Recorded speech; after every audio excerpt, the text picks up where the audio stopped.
दोस्तों, अल्लाह तबारक व तआला की ज़ात ने इंसान को रिज़्क़ अता करके उसकी रोज़मर्रा की ज़िंदगी को आसान किया है।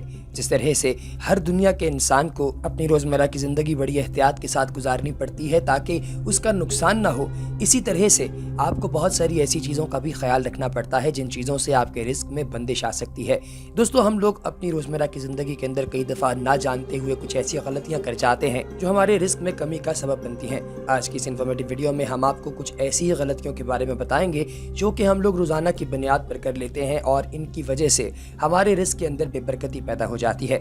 ये गलतियां क्या हैं, ये आप लोगों के गोश गुजार करने से पहले आप सबको खुशामदीद कहते हैं आपके अपने चैनल रियलिटी वर्ल्ड में। अगर आप दोस्त अहबाब ने अभी तक हमारे चैनल को सब्सक्राइब नहीं किया तो चैनल को सब्सक्राइब कीजिए, बेल आइकन पर क्लिक कीजिए और कमेंट सेक्शन में अपनी कीमती राय का इजहार जरूर कीजिएगा। दोस्तों, वो गलतियां जिनसे आपके घर के अंदर रिस्क में जो बरकत है उसमें कमी आती है, उनमें सबसे पहले नंबर पर है मियाँ बीवी के अज़दवाजी ताल्लुक़ के अंदर गैर फितरी तौर पर मुबाशरत करना। दोस्तों, जब कभी औरत जो है वो हामला हो जाए या फिर कभी औरत की फ़र्ज के अंदर जो है वो गंदगी आ जाए या फिर जिन दिनों में औरत की माहवारी चल रही होती है उन दिनों के अंदर औरत के साथ मुबाशरत से सख्ती से मना किया जाता है। वजह क्या है कि औरत की वो हिस्सा औरत का जिसके अंदर आपने मुबाशरत करनी है, जहाँ से आपके बच्चे पैदा होने हैं, वो जगह गंदी होती है। तो अगर कोई शख्स ऐसा करे कि वो औरत के साथ पुश्त से मुबाशरत करे, यानी कि उसकी मक्कत या दुबर में जमा करे, तो इसका मतलब ये हुआ कि वो एक ऐसे हिस्से में मुबाशरत कर रहा है जो कि सारा साल ही गंदा रहता है, क्योंकि वो तो पकाने के लिए इस्तेमाल होता है और वहाँ पर कुछ लोग मुबाशरत करना शुरू कर देते हैं, जिसके नतीजे में उलमाए कराम से ये मरवी है कि बंदे के रिस्क में सख्त किस्म की कमी आने के चांसेस होते हैं। लिहाजा ये हरकत करने से पहले अच्छे तरीके से सोच लेना चाहिए कि क्या आप वाकई ये काम करना चाहते हैं, क्योंकि अगर आपने ये हरकतें की हैं तो इसके नतीजे में बहुत बुरे किस्म के असरात आपकी ज़िंदगी पर मुरतब हो सकते हैं। लिहाजा मक्कत के अंदर जमा करना बिल्कुल भी जायज़ नहीं है और रिस्क के अंदर बेबरकती पैदा करने के असबाब में से ये एक बहुत बड़ा सबब है। इसी तरीके से दोस्तों, दूसरी चीज़ है अपने घर के अंदर रिस्क वगैरह गिरा हुआ देखकर उसको उठाना नहीं बल्कि उसको वैसे ही गिरा रहने देना। ये भी एक बड़ी अजीबोगरीब सी चीज़ है जो हमारे मुआशरे के अंदर बड़ी आम आजकल पाई जाती है कि लोग इस बात पर गौर ही नहीं करते कि उनके पास जो रिस्क वगैरह अल्लाह तबारक व तआला की ज़ात ने दिया उसकी इज्जत का क्या मकाम है। वो जो खाते हैं कहीं भी फेंक देते हैं। अगर रोटी नीचे पड़ी हुई है उसको कोई उठाता नहीं है, चूम कर खाने में लोग शर्म महसूस कर रहे होते हैं। तो ये इस तरह की चीज़ें हैं जो कि इंसानों को सीखनी चाहिए।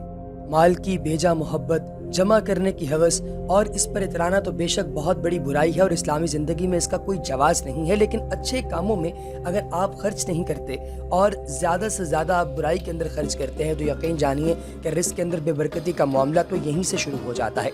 दोस्तों, अपने मसाइल के हल के लिए मुश्किल तरीन दुनियावी ज़राए हम लोग इस्तेमाल करने के लिए तैयार हैं, मगर अल्लाह ताला और उसके रसूल सल्लल्लाहु अलैहि वसल्लम के अता करदा रोज़ी में बरकत के आसान ज़राए को हम में से कोई भी ना तो चाहता है कि उन्हें अडॉप्ट किया जाए और ना ही उन पर कोई अमल करता है। दोस्तों, अब मैं आपको बताने वाला हूँ कुछ और असबाब कि रिस्क के अंदर बेबरकती पैदा करते हैं। नमाज में सुस्ती करना, गुनाह करना, खुसूसन झूठ बोलना, नेक अमाल में टाल मटोल करना, बगैर हाथ धोए खाना खाना, माँ बाप के लिए दुआए खैर न करना, अंधेरे में खाना खाना, दरवाजे पर बैठ कर खाना, बगैर दस्तरखान बिछाए खाना, दांतों से रोटी कुतरना, चीनी या मिट्टी के टूटे हुए बर्तन में इस्तेमाल करना, खाने के बाद जिस बर्तन में खाना खाया है उसी में हाथ धोना, खाने पीने के बर्तन खुले छोड़ देना, दस्तरखान पर गिरे हुए खाने वगैरह के जर्रे उठाने में सुस्ती करना, घर में मकड़ी के जाले लगे रहने देना, चिराग को फूंक मार कर बुझाना, टूटी हुई कंघी इस्तेमाल करना वगैरह वगैरह। रिस्क में बरकत के तालिब को चाहिए कि वो बेबरकती के असबाब पर नज़र रखते हुए उनसे निजात की हर मुमकिन कोशिश करे और ये भी वाज़ेह हो कि कसरत गुनाह की वजह से रिस्क में बरकत ख़त्म हो जाती है। इसलिए गुनाहों से बचने की हर सूरत कोशिश करनी चाहिए, क्योंकि कसरत गुनाह आफात के नुज़ूल का सबब भी है और मशाइख़ कराम फरमाते हैं कि दो चीज़ें कभी जमा नहीं हो सकती, मुफलिसी और चाश्त की नमाज। यानी जो कोई नमाज चाश्त का पाबंद होगा वो कभी मुफलिस नहीं हो सकता। गुर्बत, बेरोजगारी और तमाम मुश्किलात का खात्मा उस वक्त होगा जब खुशहाली के ज़राए को अपनाया जाएगा। खुशहाली लाने वाली दोस्तों 7 चीज़ें होती हैं: कुरान पाक की तिलावत करना, 5 वक्त की नमाज़ पढ़ना, अल्लाह ताला का शुक्र अदा करना, गरीबों और मजबूरों की मदद करना, गुनाहों पर नादिम होकर मुआफ़ी मांगना, माँ बाप और रिश्तेदारों के साथ अच्छा बर्ताव करना, صبح کے وقت سورہ یاسین اور رات کے وقت سورہ واقعہ پڑھنا۔ اگر آج ہم صدق کے دل سے بے برکتی والی چیزوں سے اجتناب کرنے اور برکت والی چیزوں کو اپنانے کا تہیہ کریں تو ہمارے گھر سے بے برکتی کا خاتمہ اور برکت کا نزول ہوگا، ورنہ خسارہ ہی خسارہ ہے۔ اگر آپ چاہتے ہیں کہ لوگ آپ پر بھروسہ کریں تو آپ خود اپنے اہل خانہ، رشتہ داروں کے ساتھ قابل اعتماد ہو جائیں۔ ایسا رویہ اپنائیں کہ وہ بلا تکلف اپنے حالات آپ سے کہہ سکیں۔ دوسروں کو اپنے سخت رویے اور حاکمانہ ذہنیت سے مروب کرنے کی کوشش نہ کریں، اور نہ ہی یہ سمجھیں کہ آپ جو کچھ کہہ رہے ہیں یا کرنے والے ہیں وہ سب لوگ بے چوں چرا مان لیں گے اور آپ کی بات سے کوئی اختلاف نہیں کرے گا۔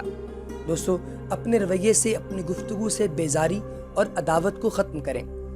اگر اتفاق سے کسی کو تکلیف پہنچ جائے تو فوراً معذرت کر لیں۔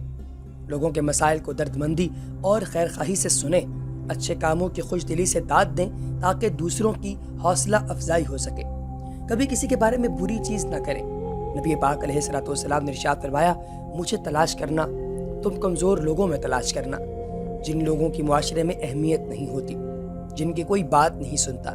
تمہیں رزق بھی انہی کمزور لوگوں کی وجہ سے ملتا ہے۔ اللہ تعالیٰ اس امت کی مدد اس کے نیک لوگوں کی وجہ سے کرتا ہے۔ مسکینوں سے منہ موڑ لینا اس بات کی دلیل ہے کہ رحمت اور خیر آپ سے روٹ گئی ہے۔